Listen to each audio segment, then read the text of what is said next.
Guys તો આજે આપણે બનાવી છે પનીરનું શાક અને પરોઠા। તો પનીરના શાકમાં આ બધું જોશે, આપણે ડુંગળી જોશે, મરચાં 2-3, ધાણા જોશે, ટમેટા, પછી આપણે આદુ, લસણ, આ બધા ઓલા મસાલા અને આ પનીરનો મસાલો આપણે દૂધમાં ડુબાવીને રાખ્યો છે અને આ બધા રૂટીન મસાલા જોશે। અને આપણે બનાવશી અસલ શાક પનીરનું। તો બન્યા રહેજો વિડીયોમાં, આગળ જોજો। બનશે આજ તો પનીરનું શાક। જો લાગી વાર પણ આવ્યા ધાણા, હો જો આવ્યા ને। આપણે જો પનીરના શાકનો વઘાર મુકાઈ ગયો છે અને અહીંયા પનીર આપણે કાપી લીધું છે। જો તો આટલું આપણે કિલો 1 લઈ આવ્યા, પણ કિલો 1 નહીં જોઈએ એટલે આટલું જ જોશે। તો કપાઈ ગયું છે, અહીંયા વઘાર આપણે થઈ ગઈ છે, અહીંયા વઘાર મૂકી દીધો છે। જય દ્વારકાધીશ। તો જો આ પનીરનું શાકનો વઘાર મૂકી દીધો છે અને હવે એમાં એડ કરશી આપણે ડુંગળી એડ કરશી। હિંગ નાખી, હા હિંગ નાખતા ભૂલાઈ ગયા આજે આપણે, તો હિંગ નાખી દઈએ આપણે। અને બનાવે છે પનીરનું શાક। આજે હું નથી બનાવતી, હું આજે વિડીયો ઉતારું છું। આજે બનાવે છે અમારા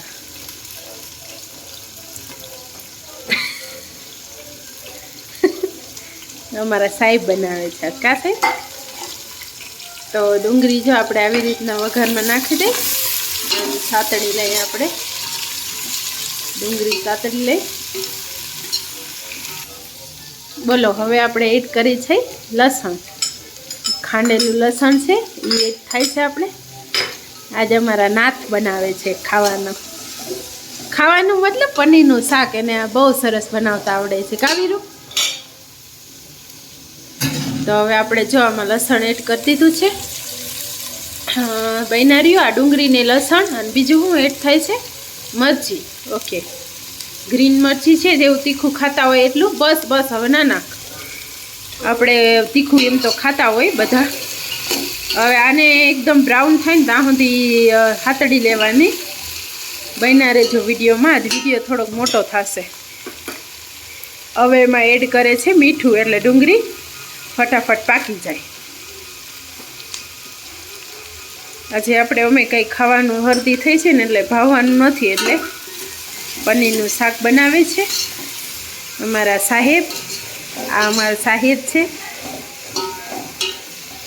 એ બનાવે છે આજ। આપણે અહીંયા મૂકી દીધું છે પનીર તરવા માટે તેલ અલગથી, અને અહીંયા આપણો વઘાર થઈ ગયો છે। આવી રીતના તમે કાજુ પણ નાખી શકો, નાખવા હોય તો હજી, પણ આપણે કાજુ નથી નાખ્યા, પછી અમને નથી બહુ પેટ દુખે અમારું બહુ કાજુ નાખીએ ને એટલે અમે નથી ખાતા કાજુવાળું। અને અહીંયા આપણે તેલ મૂકી દીધું છે, આ તેલ ગરમ થઈ જાય એટલે હમણાં પનીર એમાં એડ કરીને આપણે તરી નાખશી। તો જય દ્વારકાધીશ, આપણું તેલ ગરમ થઈ ગયું છે અને હવે આપણે એમાં નાખશી પનીર તરવા માટે। પનીર નાખી દઈ, તરાઈ જાય અસલ, જરીક આપણે તરી લઈએ ને તો અસલ ટેસ્ટ આવે ખાવામાં। આવી રીતના તરી લેવાનું, તમારે દેખાણું તમને, જરીક વાર રહેવા દેવાનું, નકર છૂટું થઈ જાય ને પછી બરાબર ના થાય। આવી રીતના આમ તરી લેવાનું મસ્ત। જો જરીક બ્રાઉન ઉપર આવી જાય ને, ઓલી સ્કીન બ્રાઉન સ્કીન થઈ જાય ને આની, એટલે આપણે જો એક દેખાય ને એવું થઈ જાય એટલે આપણે કાઢી લેવાનું, કાઢીને આને પાણીમાં નાખી દેવાનું, જ્યાં સુધી આપણો મસાલો બને નહીં ત્યાં સુધી। તો આવી રીતના જો આપણે આમ એકદમ સાતડી લઈ, જો છે ને, અને અહીંયા આપણી ડુંગળી થવા આવી છે, હવે હમણાં થઈ જશે ડુંગળી।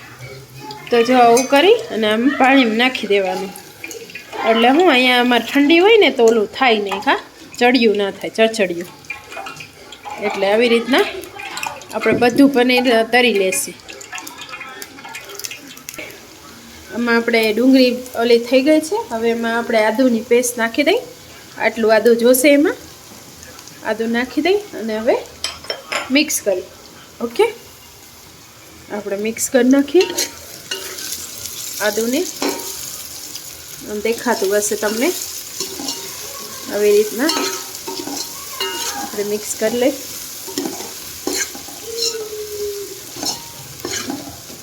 અને આદુ પકાવી લઈએ આપણે અને અહીંયા આપણું પનીર તરાઈ ગયું છે થોડુંક જ બાકી છે તો જય દ્વારકાધીશ ગાઈસ હવે આપણે આ ડુંગળી એકદમ પાકી ગઈ છે બધા મસાલા પાકી ગયા હવે આપણે એમાં નાખશી લાલ મરચું લાલ મરચું નાખી દઈએ આપણે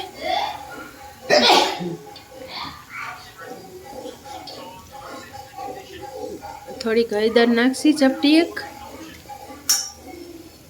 હવે આપણે નાખશી એમાં ટમેટા 3 આપણે લીધા હતા આપણે કિલો 1 પનીર લીધું છે પણ આપણે અડધા કિલોનું કર્યું છે તો એ તો આપણે અંદાજથી નાખી હકી ડુંગળી 3 ને 3 ટમેટા બરાબર ને એટલે આવી રીતના તમે બનાવો ને આમ જ તો બહુ સરસ બને તમારો શાક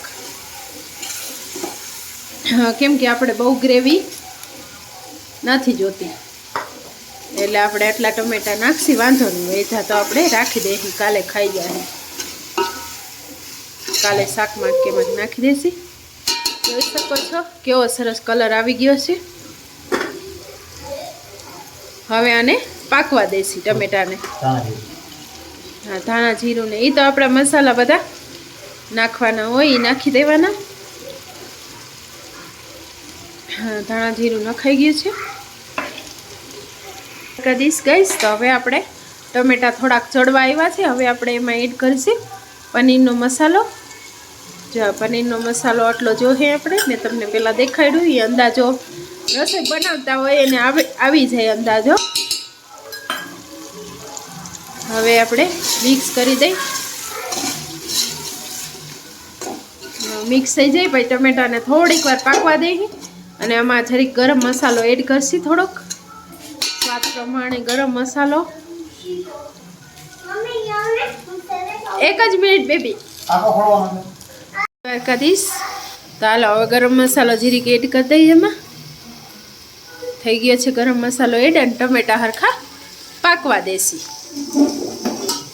હવે આપણે આમાંથી આ બધી વસ્તુ વીણી લેવાની અને કાઢી નાખવાની આવી રીતના ડીશમાં અને આની હવે કરવાની ગ્રેવી બનાવી નાખી હવે ગ્રેવી કરવાની છે આપણે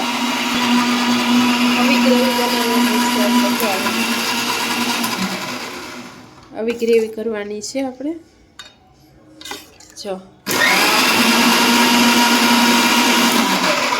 કરીશ હવે આપણે બીજો વાર વઘાર મૂકશી એમાં આપણે નાખશી 2 ચમચી ઘી નાખી અને ઘીને ગરમ કરશી આપણે પછી એમાં ગ્રેવી નાખશી આપણે જો આવી રીતના ઘી આપણે ગરમ થવા દેશી ઘી ગરમ થઈ જાય ને એટલે આમાં આપણે એડ કરશી આ ગ્રેવી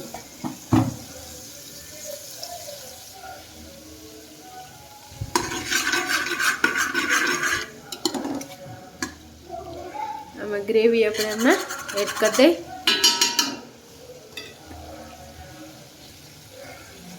તપી ગયું છે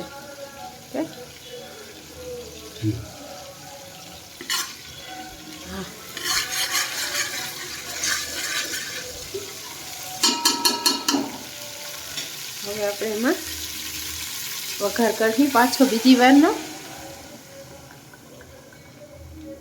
આવી રીતના એડ કરી દીધું છે અને હવે આપણે કરી મિક્સ વઘાર થઈ ગયો છે ફાઇન જો વઘાર એકદમ અસલ આવી ગયો આપણો આમાં પનીરના શાકમાં ને 2 વઘાર કરવાના હોય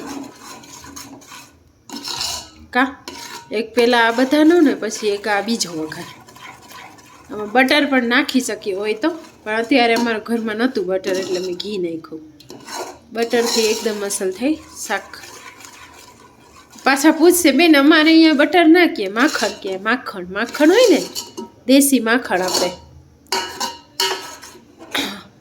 દેશી માખણથી પણ વઘાર કરી શકી તો એકદમ અસલ થાય તો હવે આપણે જરીક વાર પાકવા દઈએ કા 2 મિનિટ પાકવા દઈ આપણે ઘી એકદમ મિક્સ થઈ જાય એમાં હવે આમાં એડ કરશી આપણે પનીરને આમ નીચોવી નાખવાનું જો કેવી રીતના નીચોવાનું નીચોરી નાખવાનું. રસોયાની અલગ સિસ્ટમ હોય, આપણી અલગ સિસ્ટમ હોય. આવી રીતના આપણે નાખી દઈએ એમાં પનીર ગ્રેવીમાં.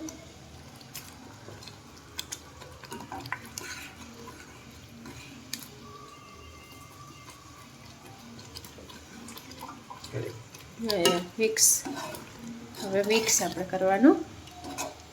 અને હવે ધાણા નાખી દઈ કા. હાલો આપણું શાક હવે રેડી. ખાલી 2 મિનિટ પાકવા દેવાનું. ઉપરથી ધાણા નાખી દઈ. થઈ ગયું પનીરનું શાક. બન્યા રહેજો વિડીયોમાં. આપણે શાક પનીરનું રેડી થઈ ગયું છે ને. પરોઠાનો લોટ બાંધી લીધો છે અને હવે પરોઠા બનાવે છે મારા પૂજાબેન. તો લોઢી મૂકી દીધી છે, કોઈ પડ્યું નથી, બલૂન્સ ફૂટ્યું. તો હવે આપણે પરોઠા બનાવી લઈ. હાલો ફટાફટ પરોઠા બનાવી લઈએ અમે. બન્યા રહેજો વિડીયોમાં. જય દ્વારકાધીશ ગાઈસ. તો આપણે આ બની ગયું છે ખાવાનું. જો પનીરનું શાક બનાવ્યું છે આજે અમારા વીરુએ. પાપડ છે, ડુંગળી છે અને પરોઠા. તો હાલો બધા ખાવા માટે. હજી ચાઇનીઝ રાઈસ છે પણ અહીંયા આવતા આજે વાર લાગશે. ચાઇનીઝ રાઈસ ભાઈ અમે સવારે વાસી હીરામણ કરી લેશી. તો હાલો બધા જમવા.